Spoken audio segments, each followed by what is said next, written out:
Hi, this is the Philosophical Angle program.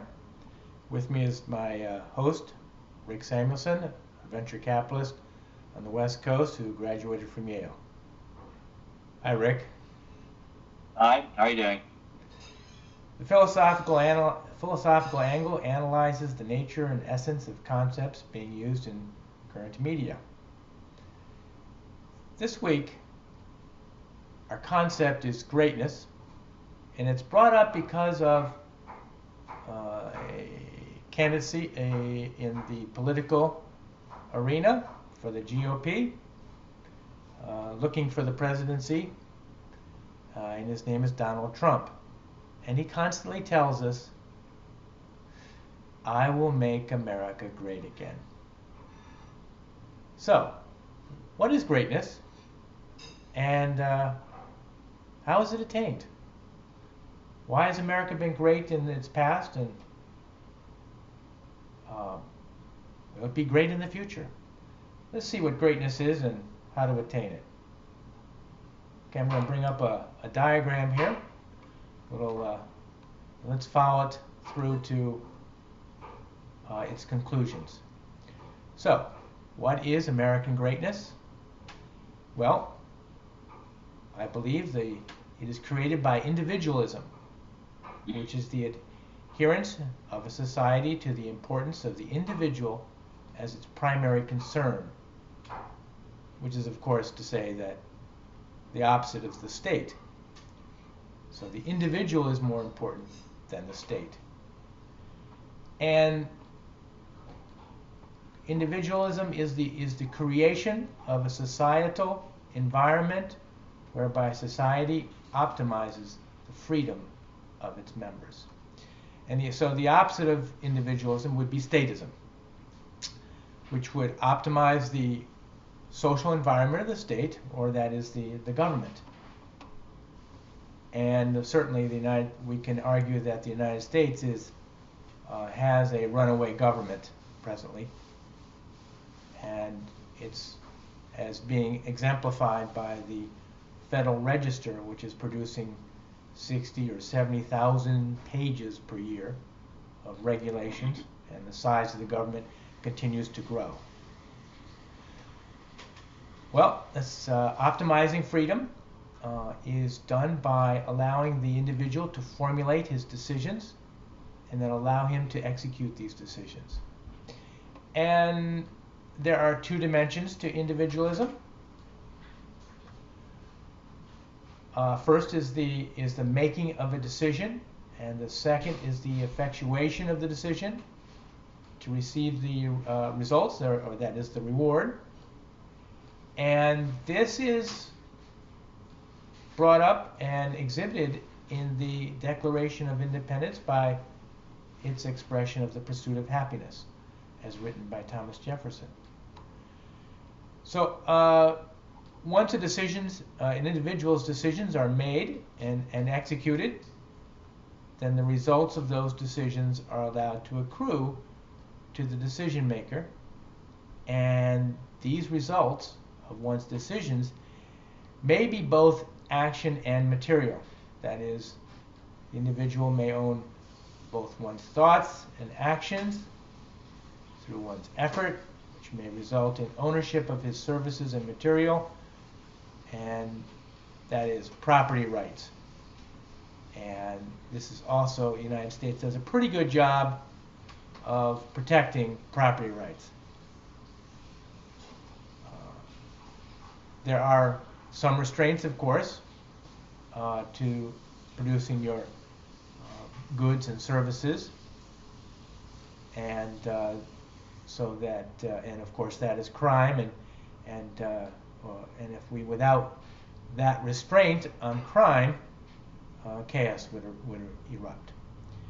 And these restraints on crime are codified in laws that we produce.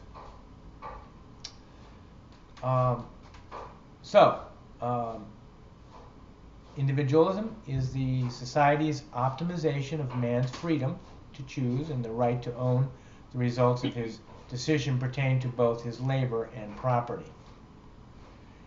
And the opposite of this would be the optimization of the states or the government's ability to choose what it wants to do and its right to own the results of its decision pertaining to both its labor and property to the exclusion of the individual. So, how does individualism beget the greatness of which we speak? What is the relationship between the two concepts? What is it within individualism that necessarily produces societal greatness, of which our candidate Donald Trump speaks? In a society that focuses on individualism, or that is, does not oppress the individual by the use of the overwhelming presence of the state, which would interdict the invention and the accumulation of knowledge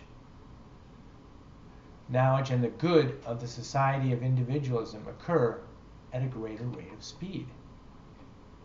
In a society that leaves its individuals to themselves, each individual is therefore committed to facing all of its everyday problems by themselves.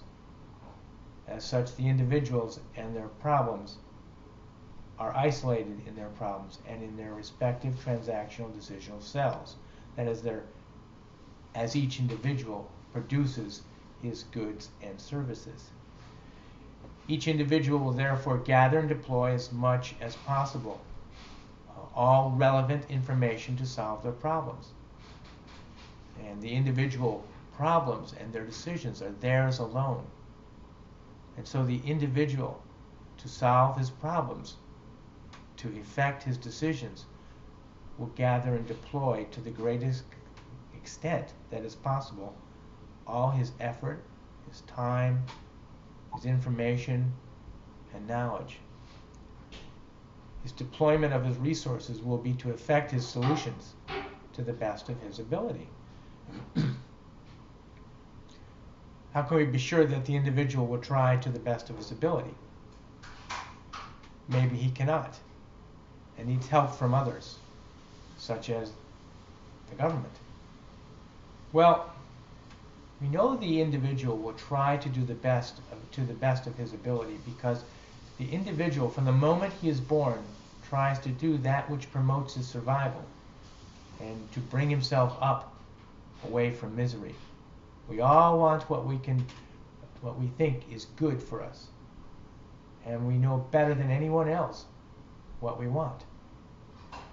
And from this we get actually a law of economics, and I call it the dictum of unlimited demand. That is, we constantly want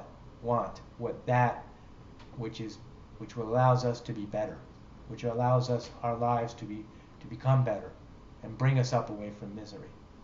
And there's no limit to this demand. So we can also say that perhaps we make mistakes, or worse yet, we actually fail. Perhaps we should have others, such as the government, guide and help us. Well, in theory, we could suppose this sounds like a solution. But others of the government are human also. And so in the aggregate, not perhaps in every case, such as for the insane or the mentally disabled, we will employ our own time and effort and knowledge to effectuate that best answer or solution to our goals and objectives. We solve our problems and gain our goals as individuals because we optimize our knowledge and effort to do so. And as Friedrich Hayek pointed out in his book, The Road to Serfdom, the individuals as a group will amass more knowledge than any centralized organization such as the government to solve problems and effectuate solutions. So we have to ask one further question. Why is that? Well, it is because a centralized group, that is, a group smaller in number, such as the government, cannot amass the information that the individuals of a larger group, such as all of society, can collectively, in total, hold knowledge. So a group's knowledge, such as society's knowledge, the knowledge that weighs in all the corporations and all the individuals of society, is far greater than the individuals can hold, that comprise the government can hold knowledge. And so we really should not have our government be a provider of solutions when the government has less knowledge about all that resides in society. And so we can make a conclusion here. Less government interference, which is exemplified by having less regulations, less taxation, strong property rights, and strong defense. Let me turn this off. Okay. So, with that said,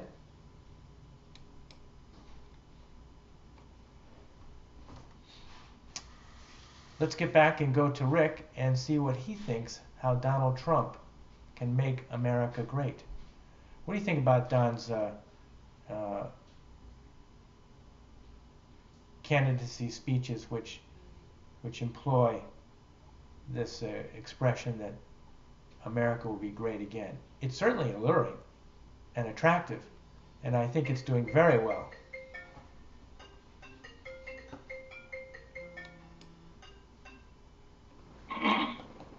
Well, the great service Donald Trump has done in the campaign is he has, and he's not the only candidate. I think Ben Carson, and to some extent Ted Cruz, have thrown the whole doctrine of political correctness back on its heels, which was long overdue. And so areas of debate, whether it's immigration or other things that were almost closed for public airing, have now been brought back into center stage, and real issues that weren't discussed in enough detail are now being discussed in quite a bit of detail. Where Donald Trump has been less effective is in proposing a full range of policies. He's obviously got strong immigration policies. He's obviously said some pretty strong things about defense, but he's balanced lacking detail in terms of tax reform, which is needed and long overdue. He hasn't really come out with a critically acclaimed plan for controlling the growth in the government debt. He has talked about it, certainly, and it's an issue. But that is, if you think about the factors required for a country to be great, whether it's the United States or Great Britain in an earlier incarnation, it's pretty straightforward, right? You have to have a strong military that is that applies calibrated deterrence to prevent wars from happening, rather than simply starting them and getting involved in them. Deterrence is the biggest friend of a great power.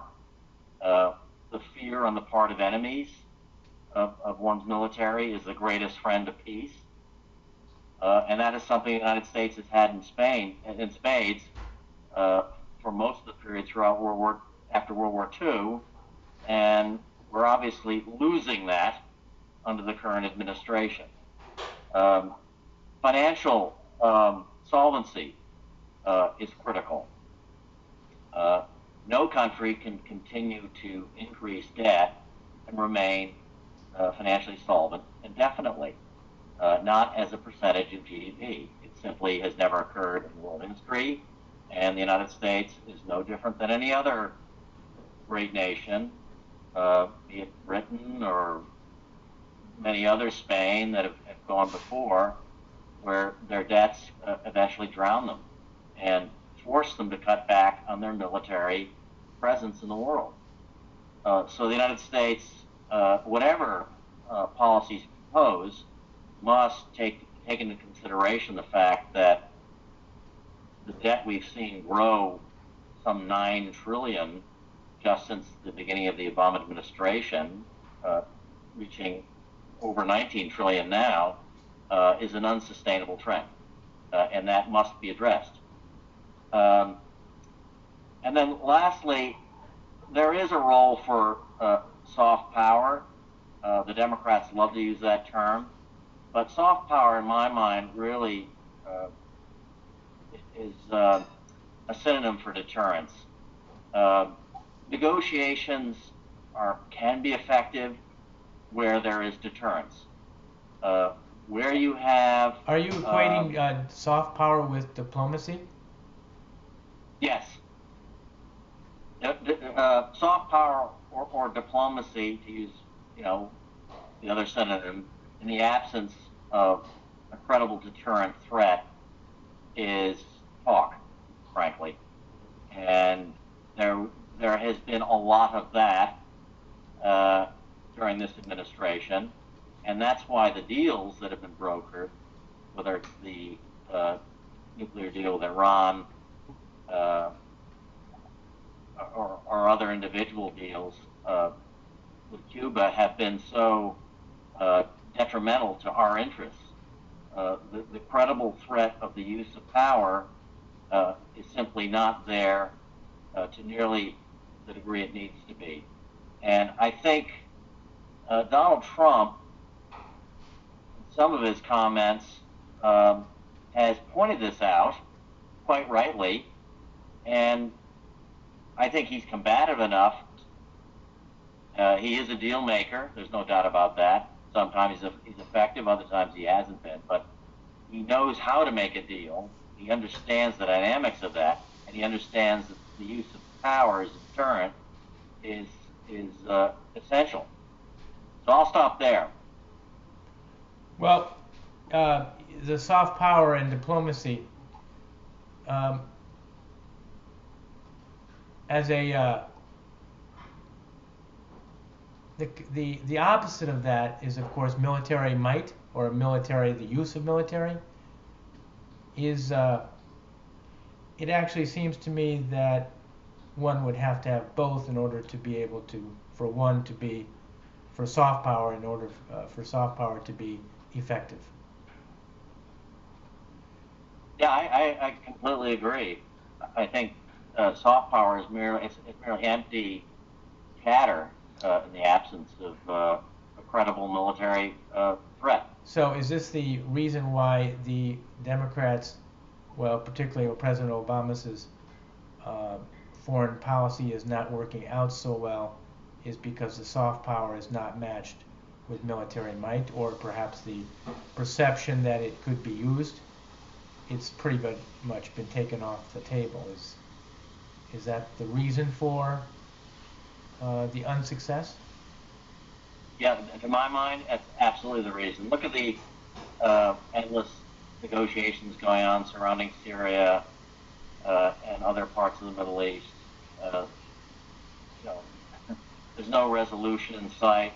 And in fact, the lack of a credible military deterrent has actually invited bad actors like Russia and Iran to take a more active role in stirring up problems in the Middle East that have in turn spilled over to a refugee crisis that is, as we speak, costing the European Union billions of dollars and was wholly avoidable. Let's get back to the debt, and you mentioned the debt and the financial solvency of the U.S. Have there been any candidates that have addressed this so far in the campaign? I don't recall any, but go ahead. How about yourself? I think Rand Paul made an issue of it, actually.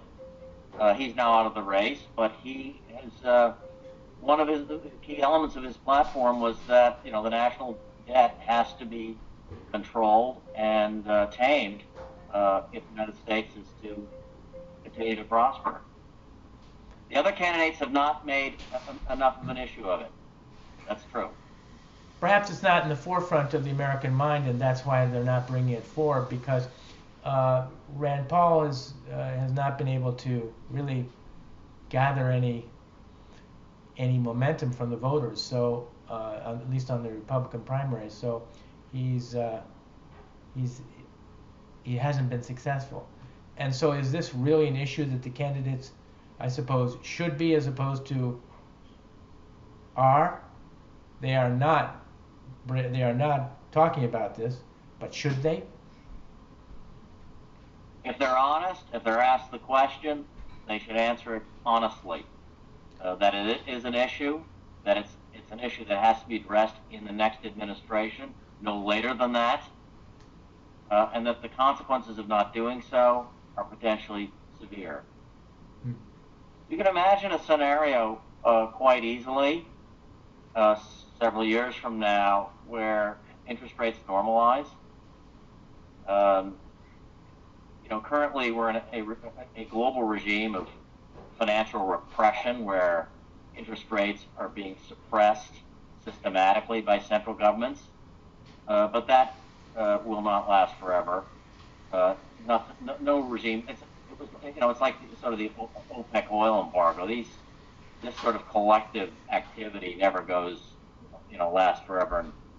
And with these kinds of trends, and at some point, interest rates will normalize, and the cost of servicing just the debt we have will grow geometrically. Well, with the depression of in interest rates, is the specter of inflation on the horizon? Even hyperinflation?